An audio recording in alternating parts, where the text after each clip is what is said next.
yo creo que ya vamos a empezar. Buenas tardes y muchísimas gracias. ¿Qué te has cargado? No se rompe. Empezamos mal. Se ve que como es templario ya viene un tanto, ¿no? Buenas tardes a todos y bueno, muchísimas gracias por vuestra asistencia a este acto. Para el Ateneo es bueno, pues un auténtico honor poder presentar libros de esta categoría. ¿Por qué? Pues porque como todos sabéis, el Ateneo es científico, literario y artístico. Y en esa parte, pues bueno, es la casa de la libertad, la casa donde todos podemos venir, hablar de todo, respetamos ideas, religiones, todo es bienvenido en el Ateneo. Quizá es uno de los pocos sitios que todavía existen que somos respetuosos los unos con los otros, según está todo ahora. Tengo que deciros que cuando Luisma, que no le veo por aquí, Luisma, ¿dónde está? Llegará ahora. Cuando Luisma me llama y me dice que quería presentar el libro de Yo Templario, de Verónica ya ha presentado aquí otros 2 libros más, y a mí me pareció, pues bueno, fenomenal. Y entonces, ¿qué mejor presentarlo que nuestra agrupación? La agrupación Estudios Pictóricos y Sociales Francisco de Goya, de la cual Paco Fuerte es el presidente y yo la vicepresidenta. ¿Por qué? Pues porque para Goya, bueno, él, aunque como pintor era un genio, pero también escuchaba mucho y leía mucho, con lo cual todo está entrelazado. Yo os voy a presentar a Verónica Martínez Amat. Buenas tardes, Verónica. ¿Estás bien? Muy bien. Para nosotros Verónica ya es una conocida. Yo tuve el honor hace un par de años de presentarle un libro que era El juramento de Tortosa, ¿te acuerdas? Que era, además, estaba muy bien porque era el tema del juramento de la hacha, en fin, toda esa serie de cosas. Verónica es licenciada en filosofía inglesa y tiene un máster en investigación histórica. Ha hecho, bueno, pues desde su más tierna infancia, por lo menos es lo que yo he leído, está muy vinculada con la literatura. Ella siempre le ha gustado leer. Y bueno, pues yo luego la preguntaré un tema que es si también ella lleva, como todos los grandes escritores, el libro de viajes. Si vas con tu mano, con tu libro ahí apuntando toda la serie de cosas, que seguramente lo llevará. Ella tiene varias publicaciones, como es El paso de los españoles, El secreto de Learre. Y también el otro día, no lo sabía y alguien me lo comentó, que junto con 2 o 3 autores hicisteis una cosa experimental que eran novelas negras. Sí, exacto, sí. Con 2 autores más y novelas negras experimentales. Aquí es que eso me impresionó quizá porque a mí me gusta mucho la novela negra.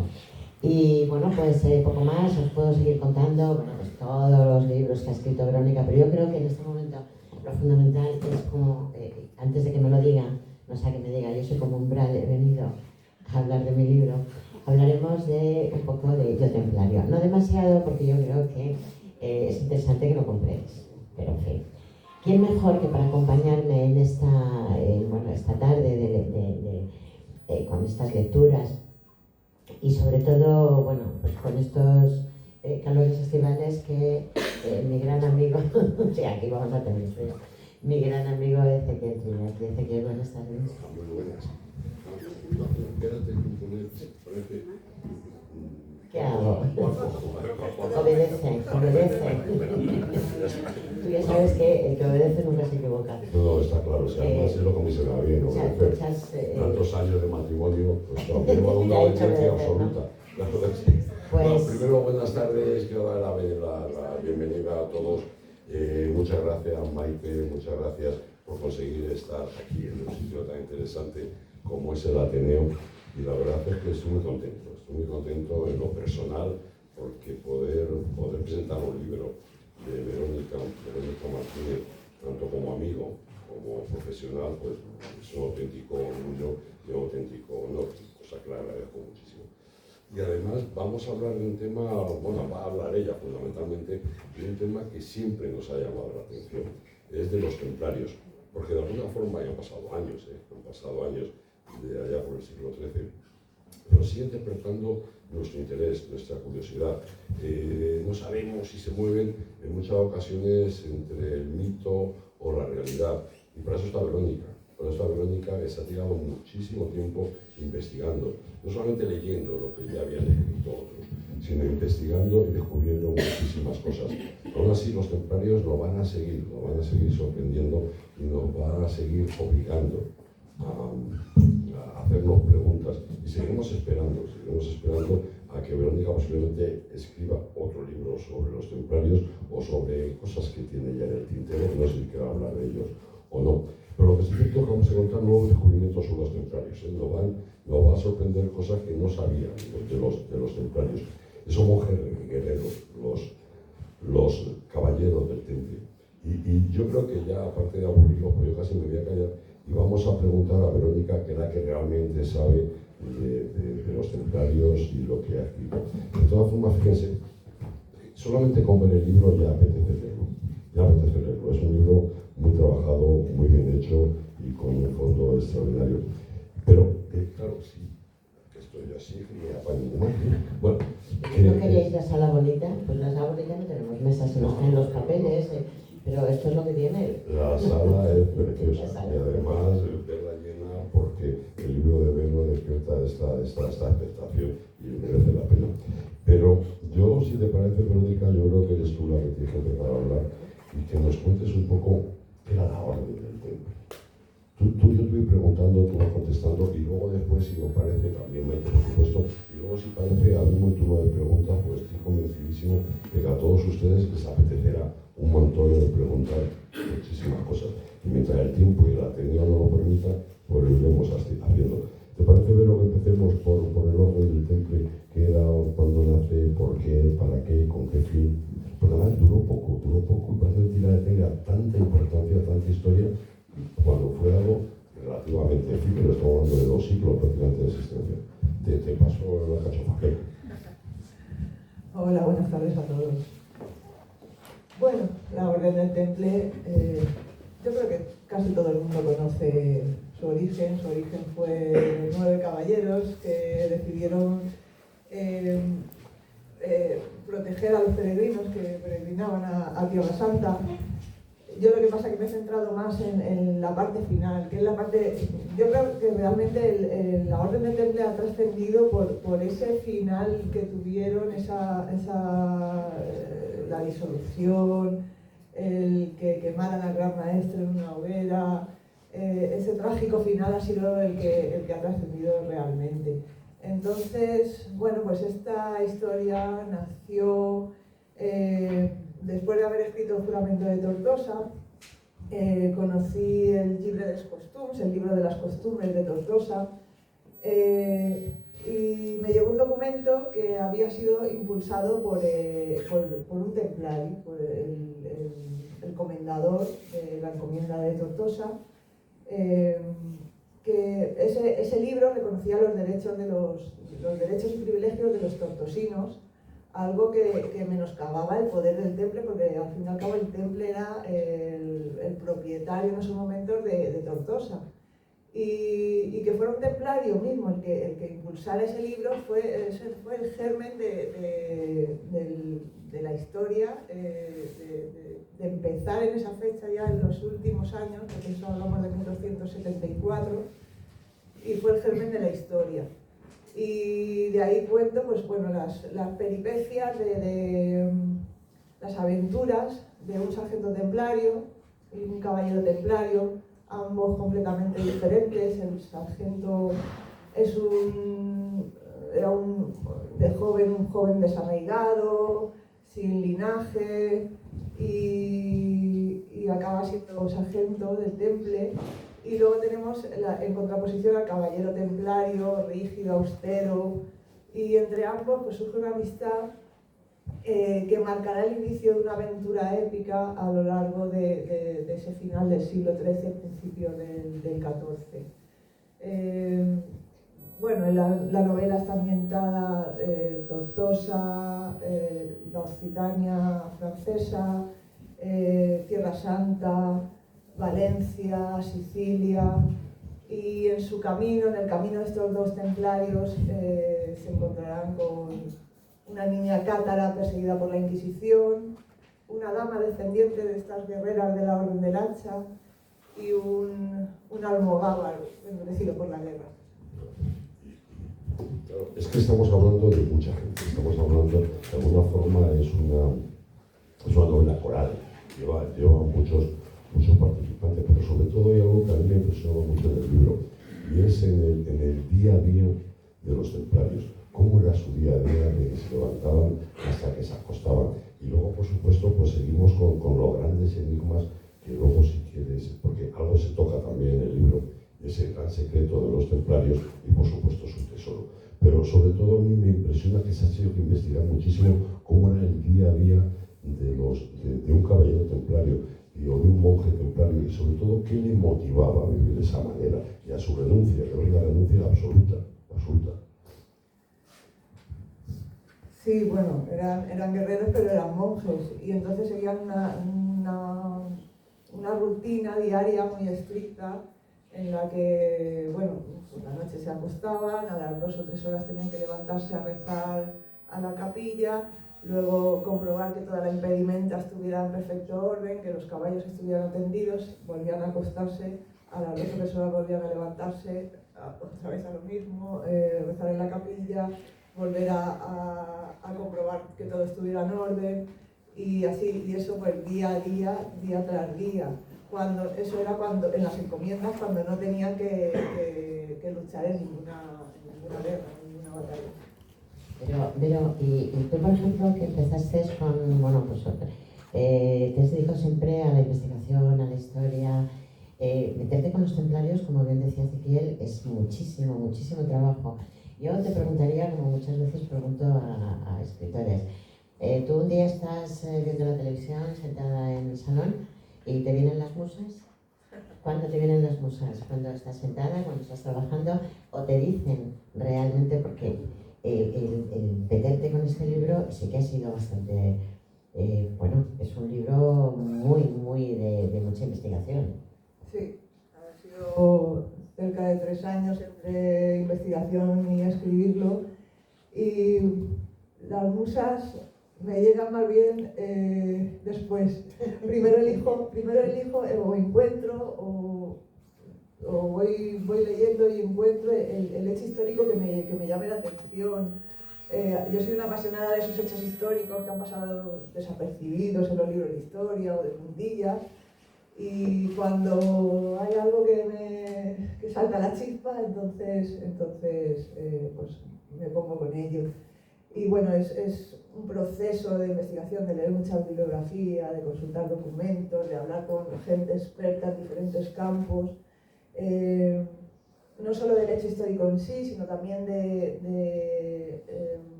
documentarte cómo vivían en esa época, cómo hablaban, qué comían. Yo creo que todo eso es importante para darle fondo a la novela. No solo el hecho histórico, no solo contar el hecho, sino contar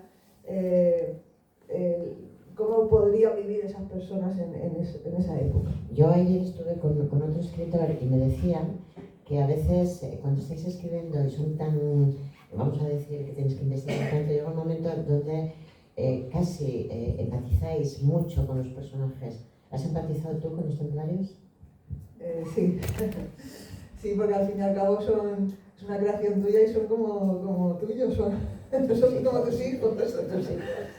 Entonces sí, aunque sean de caracteres diferentes y tengas que otorgar una personalidad a cada uno de ellos, el plasmar cada uno, imaginar cómo podría ser un personaje en concreto, otro, el diferenciar esas personalidades en los diálogos de la novela. Todo eso es un proceso muy arduo, pero muy gratificante. Igual que todo el tema de la documentación anterior, y más con los ríos de tinta que se han escrito sobre los templarios. Es un proceso muy difícil, trabajoso, pero que al final estás satisfecho del trabajo realizado. Claro, es que nosotros no podemos entender las creencias que podríamos ver a los los templarios. Estamos hablando de que renunciaban absolutamente a todo lo terrenal, todas sus propiedades, o la cedían al temple, y ellos estaban absolutamente paupérrimos, sobre todo el tema del celibato, pero el celibato ya no en cuanto a relaciones sexuales, sino incluso ni tan siquiera podían abrazar a su madre. Pero eran unas creencias absolutamente brutales. Nosotros no entendemos cómo eran esas creencias, qué era lo que ellos pensaban, cuáles eran esas creencias para moverles de tal forma y renunciar a todo por la vida del más allá. Bueno, pues ellos tenían una regla escrita y seguían a rajatabla la observancia de esa regla. Lo que has hablado de las mujeres, no podían, si por casualidad coincidían con alguna mujer, la regla decía que ni siquiera podían mirarla, intentar no mirarla o lo menos posible. Entonces esa observancia de esa regla tenía que ser rígida, porque si no eran llamados a capítulo, ¿no? Es una expresión yo creo que viene de ahí, y se les amonestaba con diferentes castigos.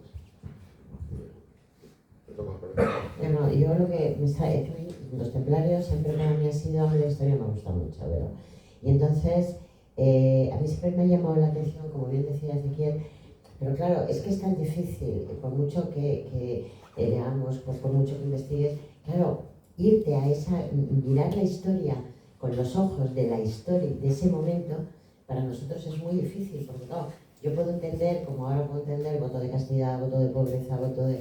Pero sin embargo, es que ellos habían renunciado absolutamente a todo.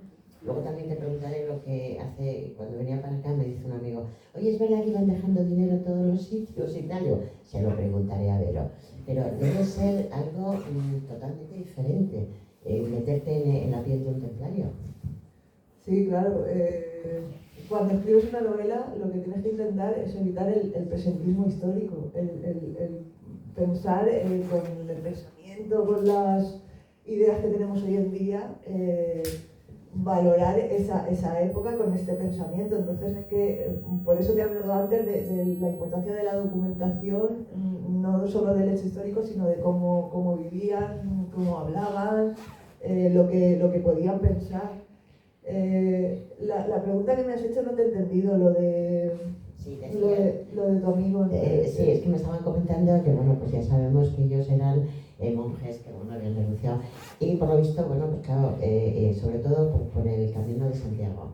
Decían que, bueno, ahí había mucho tema templario y entonces se rumoreaba, no lo sé, que ellos iban dejando como según iban pasando pueblos, dejaban cosas para que luego el siguiente lo pudiera tener. No sé si eso es leyenda, ha pasado o no lo has investigado. Esa parte, lo que me acabas de decir, no lo sé. Sí que es verdad que en el Camino de Santiago, según dicen, el fuego de la Oca lo inventaron ellos porque era como un camino iniciático, que cada parada, de hecho hay muchas, en el Camino de Santiago hay muchas ermitas y en muchos sitios hay como un símbolo de la pata de la oca, sí. que tiene que ver con el fuego de la oca.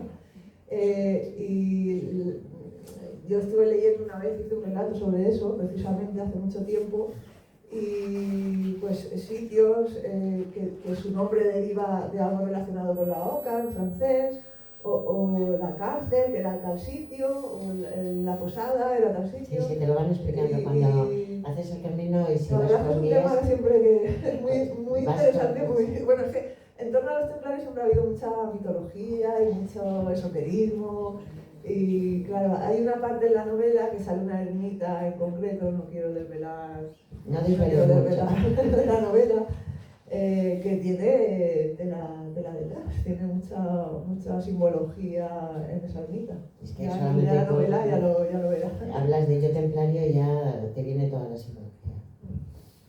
Además es que realmente aquí se encargaron de proteger y cuidar el Camino de Santiago. ¿Guerrearon mucho los templarios aquí en España? Sí, porque los reyes de la época les pedían ayuda para combatir al Andalusí, al Imperio Sarraceno. Entonces sí que tuvieron muchas batallas en las que participaron ayudando a los reyes. Por eso cuando la disolución, cuando ya el Papa Clemente dijo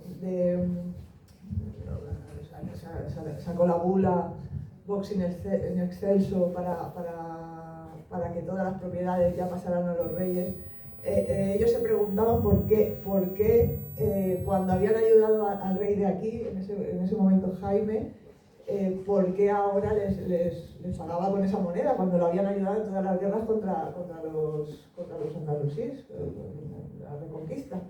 Entonces, bueno. De todas formas, claro, el final de los templarios, ya cuando quema en la hoguera al último maestre, a Molay, y la maldición que lanza contra el rey, contra el papa, que además luego se cumplió esa maldición. ¿Cuál era esa maldición? Y de ahí quizás empieza pues gran parte de la leyenda, del mito de los templarios. Bueno, esa maldición no está documentada, es leyenda. Dicen que Jacques de Molay, antes de que lo quemaran en la hoguera, dijo que antes de un año las 3 personas que habían orquestado toda la trama contra ellos que morirían.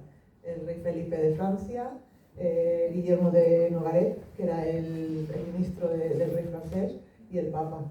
Y antes de un año murieron los 3, con diferentes causas, pero murieron los 3.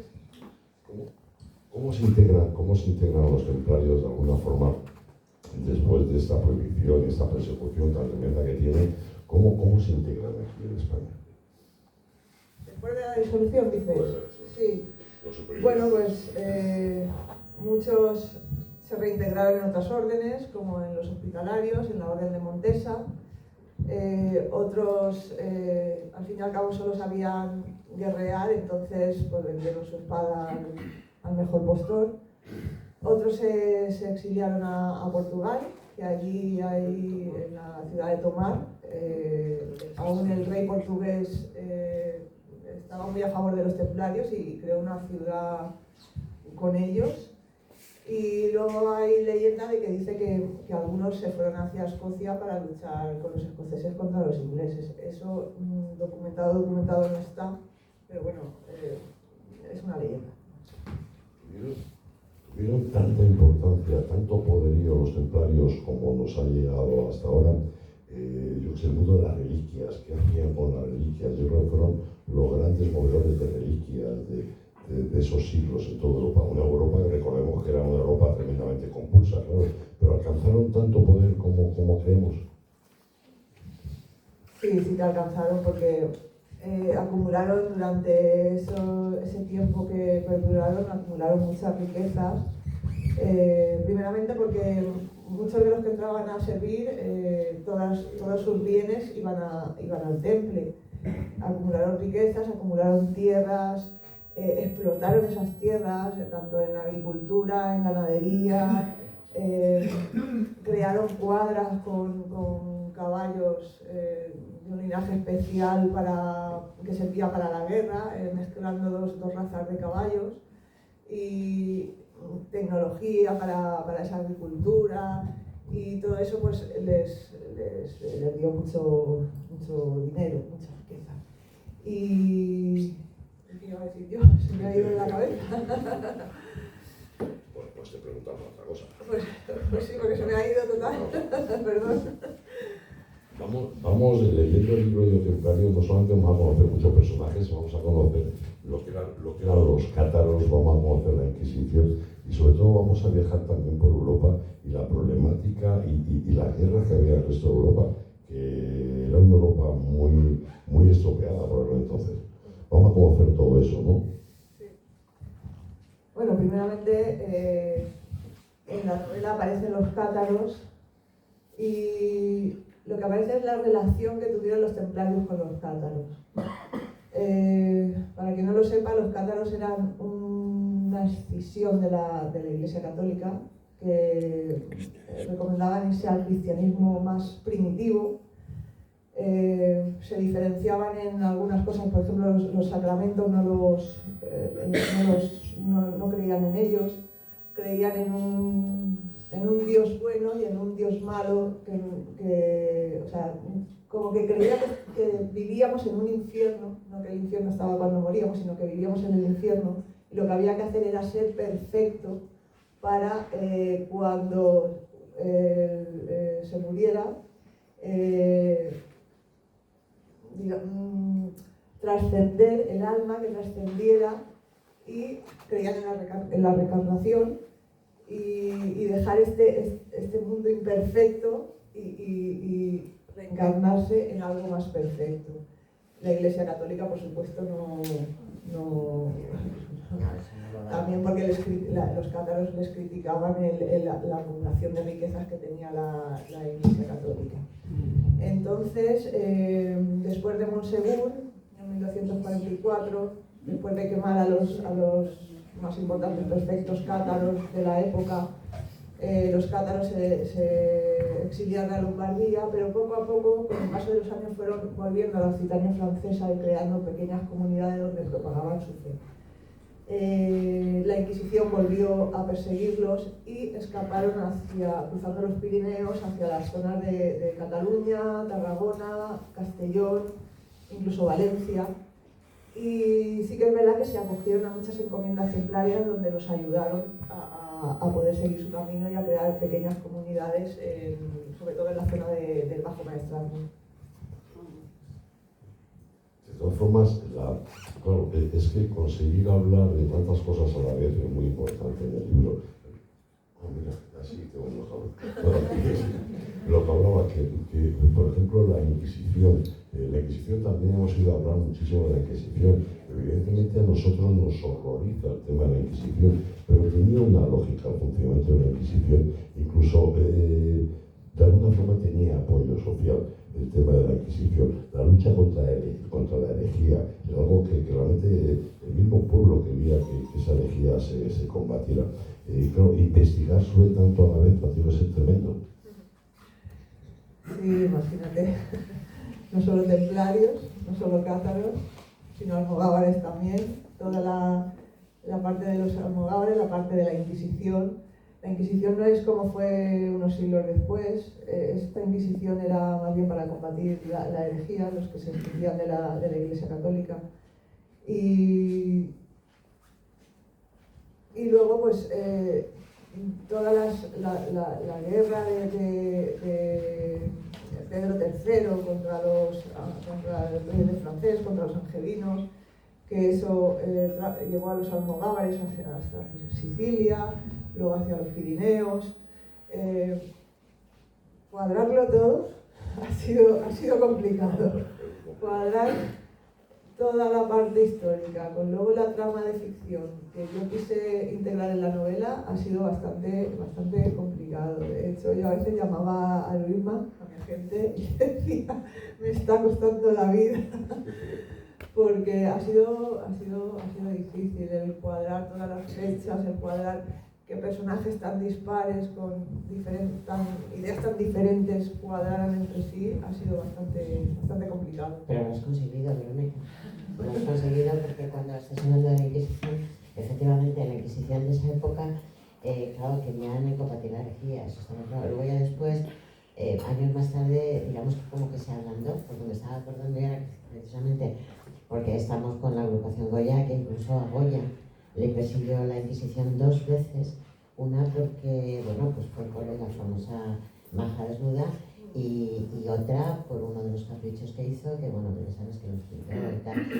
Y claro, pero fíjate, a nosotros que nos horroriza la Inquisición, imagínate, yo no sé cómo has podido encajar la ficción con la historia, con todo eso, en esa época. Porque la verdad es que en esa época los templarios sí tenían mucho poder, es que tenían muchísimo poder y dinero. Sí. Sí, de hecho dicen que fueron los primeros banqueros porque prestaban, y eso fue una de las partes por las que fueron disueltos, porque el rey francés les debía mucho dinero. ¿Y quién fue el que luego después iba buscando el dinero? Que se supone que los templarios iba dejando por los sitios que iban pasando, que era lo que... Está también el enigma ese. Yo recuerdo en el Camino de Santiago, a ver si nos vamos a encontrar el dinero de los templarios. Bueno, ahí en la novela se cuenta una parte, o sea, un pequeño secreto que siempre se ha dicho. Es que no quiero contarlo porque si no revelo la parte de la novela. Pero es interesante, ese tramo es muy interesante. Sí, ese tema está ahí y bueno, no sabemos si es más imaginario, leyenda que verdad. Pero has hecho, yo lo que sí te tengo que dar la enhorabuena, Verónica, porque has conseguido en un tema que todo el mundo le tenemos, o sea, todo el mundo nos gusta, ¿no? La inmensa mayoría hablar de los templarios y es un tema que te gusta pues porque es histórico, luego tiene mucha simbología, tiene mucha leyenda y tú has conseguido, digamos que juntar la historia real, igual que los cátaros, todo, pero lo has conseguido dar esa afición con esa niña, que la Inquisición, o sea, para mí has conseguido algo que es realmente difícil. Bueno, pues lo he intentado aunar tanto los personajes históricos reales, que tienen su parte documentada, pero les he dado algo, digamos, cómo podrían ser, qué podrían pensar para llegar a los límites que llegaron, y luego los personajes de ficción, porque la niña cátara de la que hablas, yo hago que sea hija de la que realmente dice que fue la última dama templaria, dama cátara, dama perfecta, perdón, porque en los cátaros tanto los hombres como las mujeres podían ser perfectos, no como la Iglesia Católica, que solo los obispos, los curas, solo pueden ser hombres. En el catarismo tanto los hombres como las mujeres podían ser. Ahí están ungidos. Ya no te iba a dar la tabarra. Pero claro, cuando antes hablamos de los caballeros templarios, hablamos de los caballeros templarios, pero claro, los caballeros templarios no sé cuántos pudieron llegar a ver en el momento más álgido, 2000. En cambio, lo que movían era tremendo, que es lo que mencionas tú a un sargento, que de hecho es parte de su coprotagonista de la novela, y habla de la estructura que vea dentro del orden. Y eso es mucha investigación también, porque es lo que te digo, normalmente hablamos de grandes hechos, de grandes hombres, y otra cosa muy peculiar de los templarios, pienso yo, y es el anonimato. O sea, realmente funcionaban como una orden, y ahora mismo si tuviéramos que hablar de algún templario, nos costaría mucho, porque el auténtico valor que tenían es el anonimato, eso de formar parte de algo mucho más grande como era el templo.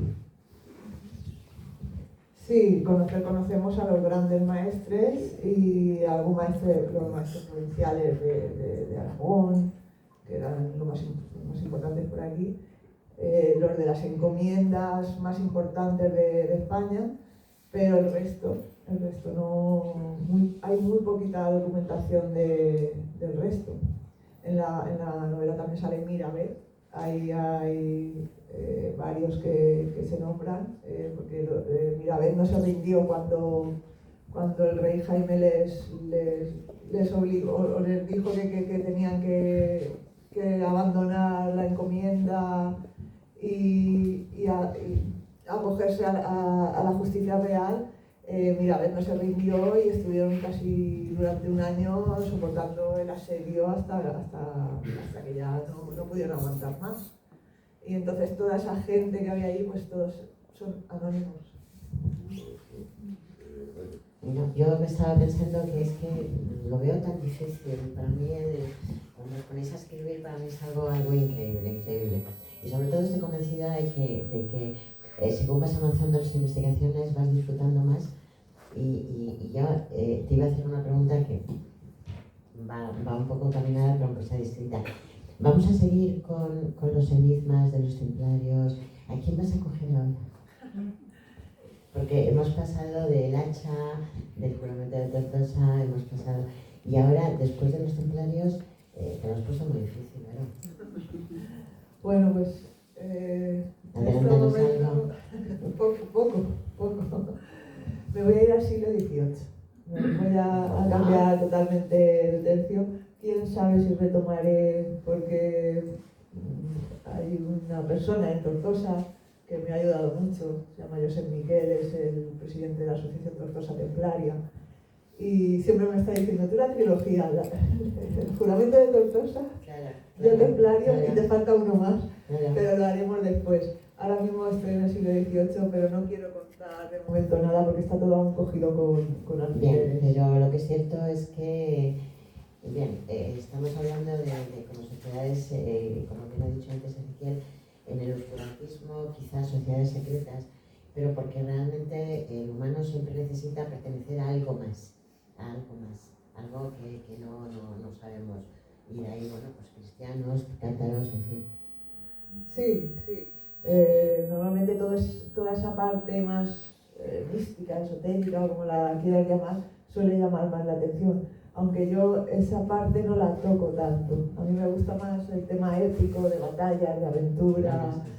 Pero bueno, nunca se sabe. Yo nunca me cierro puertas. A mí siempre cuando viene la gente al Ateneo y cuando he hecho visitas guiadas y tal, sí, interesa mucho todos los presidentes a los que hemos pertenecido, en fin, toda la parte científica, literaria, pero siempre te dicen, bueno, y la otra parte, la simbología que representa el Ateneo y la simbología masónica y eso es lo que también atrapa mucho. Quizá en esta novela te atrapa mucho, es que los templarios atrapan. Ya sé que el tiempo pasa muy deprisa cuando estamos a gusto. Entonces, si me permite, Vero, yo ya me voy a callar y vamos a dar paso pues a ustedes, que pregunten a Vero lo que quieran, que seguro tiene muchas cosas. Mira, ¿ves? Luismi, ¿haces de azafata? Lo digo por bueno, sí, no. Bien, ya la última. ¿Qué? Una escala única, hecha a mano. La funda que la he hecho, ayer te llamó, quien te dijo que ibas a ser dama templaria, y viene personalizada con tu nombre.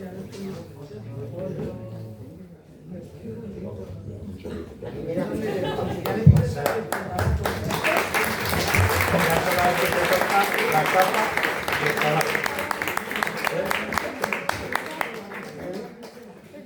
bueno, y a los demás, pues contaros.